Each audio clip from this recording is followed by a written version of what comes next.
Ողջույն սիրելի հետևորդներ, ԱՄՆ գլխավոր լուրերի այս թողարկմանը դիտեք։ Palm Springs-ի պայթյունը ահաբեկչություն, FBI-ը նշել է, որ 25-ամյա Գայ Բարթիսը փորձել է հարձակումը ուղիղ եթերով հեռարձակել։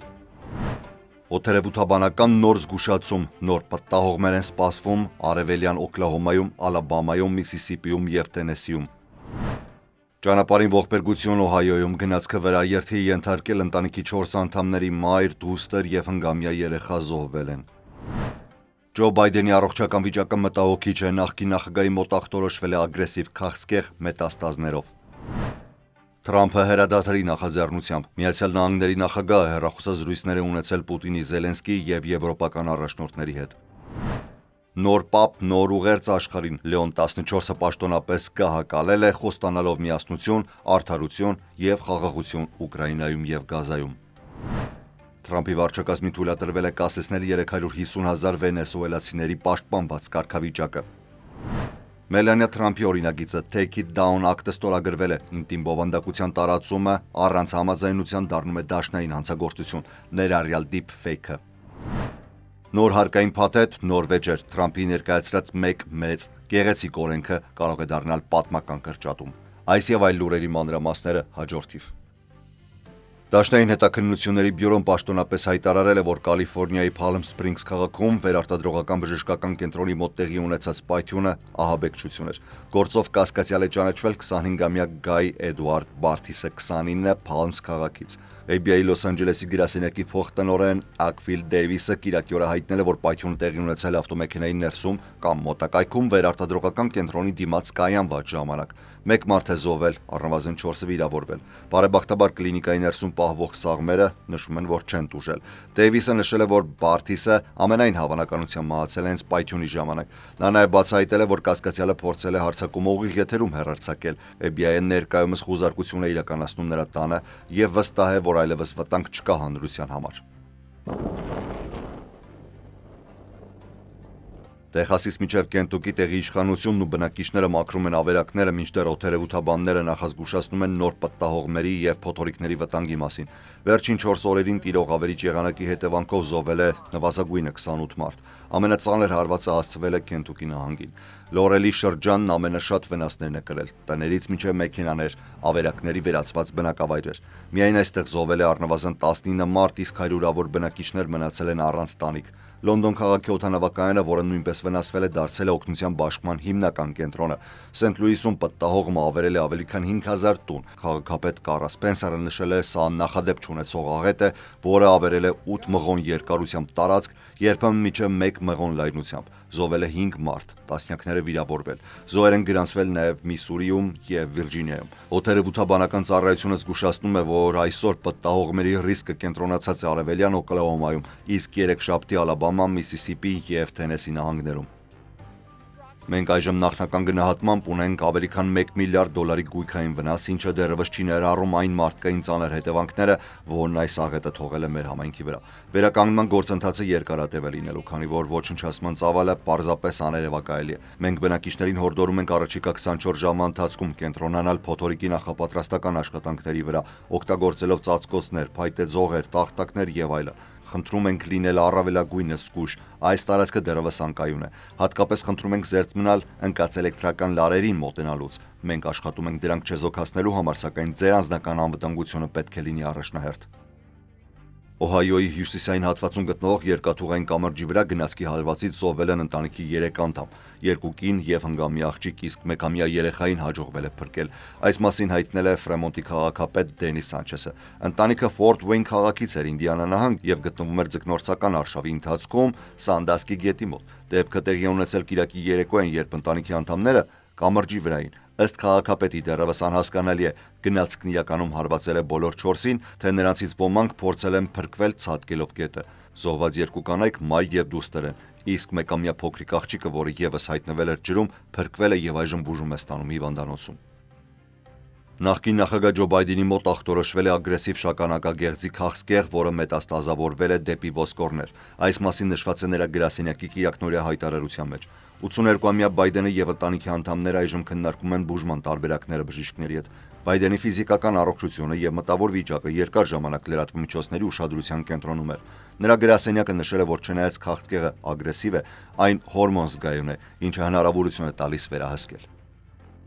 Դոնալդ Թրամփն այսօր հայտարարել է, որ Ռուսաստանը եւ Ուկրաինան անմիջապես կսկսեն հրադադարի բանակցությունները։ Այս հայտարարությունն արվել է Ռուսաստանի նախագահ Վլադիմիր Պուտինի հետ հեռախոսազրույցից հետո, որը տևել է ավելի քան 2 ժամ։ Թրամփը զրուցել է նաև Ուկրաինայի նախագահ Վոլոդիմիր Զելենսկի, ինչպես նաև եվրոպական մի շարք առաջնորդների հետ հրադադարի ուղղությամբ առաջընթաց արձանագրելու նպատակով։ Բանակցությունների պայմանները որոշվելու են երկու կողմերի միջև, քանի որ միայն նրանք գիտեն այն մանրամասները, որոնք որևէ այլ կողմի հայտնի չեն, գրել է Թրամփը Truth Social հարթակում։ Պուտինը հեռախոսազրույցից հետո ասել է, որ Ռուսաստանը պատրաստ է շարունակել քննարկումները ռազմական գործողությունների դադարեցման շուրջ, սակայն շեշտել է, որ բեկում դեռևս չկա։ Նա նշել է, որ անհրաժեշտ է կողմերի միջև փոխզիջում գտնել։ Մոսկվան ըստ Պուտինի պատրաստ է Ուկրաինայի հետ աշխատել հնարավոր խաղաղության պայմանագրի շրջանակային հուշագրի շուրջ։ Նա հավելել է. «Մեր համար ամենակարևորը այս ճգնաժամի խորքային պատճառների վերացումն է»։ Սպիտակ տան մամուլի խոսնակ Քերոլայն Լևիտն էլ ընդգծել է, որ նախագահը հստակ ասել է երկու կողմերին. ցանկանում է խաղաղ կարգավորում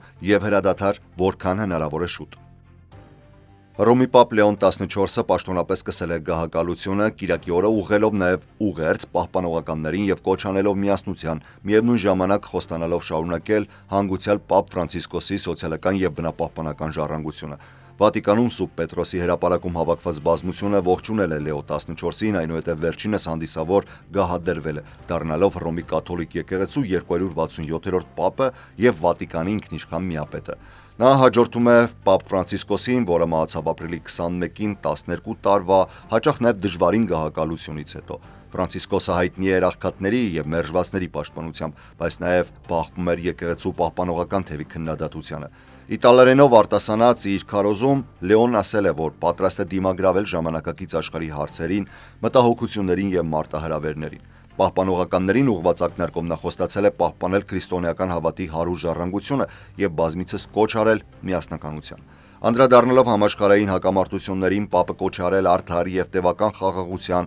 Ուկրաինայում եւ հիշատակել Գազայի հումանիտար աղետալի իրավիճակը։ Այս ուղերձը հնչել է մի ժամանակաշրջանում, երբ երկու պատերազմներն էլ ավելի են սրվել։ Գազայում հաղորդվել ավելի քան 100 զոհի իսրայելական օդային հարվածներից, իսկ Ուկրաինան հայտարարել է, որ Ռուսաստանն իրականացրել է իր ամենախոշոր անօդաչու թռչող սարքերով հարձակումը Թուրքիայում կայացած խաղաղ բանակցություններից հետո։ Պատարագին ներկային բազմաթիվ համաշխարհային առաջնորդներ, այդ թվում Ուկրաինայի նախագահ Զելենսկին, ով հետագայում նաև առանձնազրույց է ունեցել նոր Պապի հետ։ Զելենսկին հայտնել է իր երախտագիտությունը Վատիկանին Ուկրաինայի եւ Ռուսաստանի ուղիղ բանակցություններին հյուրընկալելու պատրաստակամության համար։ Զելենսկին հանդիպել է նաև Միացյալ Նահանգների փոխնախագահ Ջեյ Դի Վենսի եւ պետքարտուղար Մարկո Ռուբիոյի հետ հանդիսավոր արարողության շրջանակում։ Զելենսկին նկատվել է ձեռք սեղմելով Վենսի հետ արարողության սկզբում։ Երկու գործիչներն առաջին անգամ են հանդիպել փետրվարին Սպիտակ տանը սուր հակասություններով միջադեպից հետո։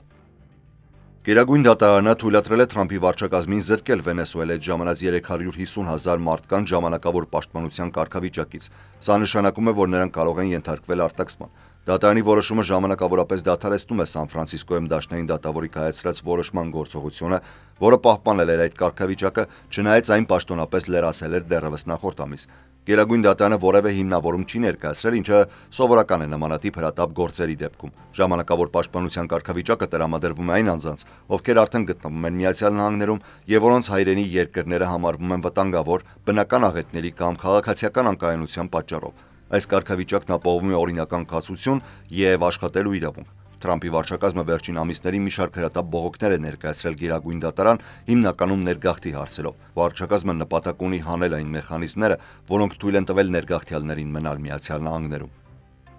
Նախագահ Թրամփը եւ առաջին տիկին Մելանիա Թրամփը այսօր մասնակցել են Take It Down Act օրենքի ստորագրման արարողությանը։ Այս օրինագիծը, որին առաջին տիկին անձամբ է աջակցել կոնգրեսում, նպատակ ունի խստացնել պատասխանատվությունը ինտերնետում առանց համաձայնության տարածված ինտիմ նկարների համար, այսպես կոչված վրեժխնդիր պոռնոգրաֆիայի դեմ պայքարում։ Մարտին Մելանիա Թրամփը առաջին հրապարակային ելույթով այցելել է Կապիտոլ Հոլ կոնգրեսի անդամներին անձամբ համոզելու օրինագծի ընդունման համար։ Օրինագիծը դարձնում է դաշնային հանցագործություն միտումնավոր հրապարակել կամ հրապարակմամբ սպառնալ մարդու ինտիմ պատկերները բացահայտելու առանց նրա համաձայնության, ներառյալ նաև արհեստական բանականությամբ ստեղծված deepfake-երը։ Վեբկայքերն ու սոցկայքերը պարտավորվում են նման նյութերը հեռացնել 48 ժամվա ընթացքում, եթե տուժողը պահանջ ներկայացնի։ Դրանք նաև պարտավոր են ջնջել նմանատիպ կրկնօրինակ բովանդակությունները։ Դոնալդ Թրամփի ներկայացրած համապարփակ հարկային կրճատումների փաթեթը կիրակի օրը հաղթահարել է կոնգրեսի կարևոր փուլերից մեկը, դառնալով միակարծիք հաղթանակ Թրամփի եւ Ներկայացուցիչների պալատի խոսնակ Մայք Ջոնսոնի համար։ Մեկ մեծ գեղեցիկ օրենք անունը կրող այս օրինագիծը հաստատվել է Ներկայացուցիչների պալատի բյուջետային հանձնաժողովի կողմից 4 պահպանողական հանրապետականների կողմ քվեարկությամբ, որոնք օրեր առաջ կասեցրել էին դրա ընթացքը։ Օրինագծով նախատեսվում է կրճատել Medicaid ծրագիրը, ինչի արդյունքում ավելի քան 8.6 միլիոն մարդ կզրկվի բուժօգնությունից, ինչպես նաև վերացնել ժողովրդավարների կողմից հաստատված կանաչ էներգիայի հարկային արտոնությունները։ Չնայած որոշ արդյունքին, հանրապետական կոնգրեսական Չիփ Ռոյը հայտարարել է. «Մենք չհասանք բավարար առաջընթացի»։ Օրինագծով նաև կշարունակվեն 2017 թվականին ընդունված հարկային կրճատումները, որոնք եղել են Թրամփի առաջին ժամկետի առանցքային օրենսդրական հաջողություններից։ Քննադատները պնդում են, որ օրինագիծը առավելություն կտա մեծահարուստներին։ Անկախ վերլուծաբանների գնահատմամբ այս օրենսդրությունը կավելացնի պետական պարտքը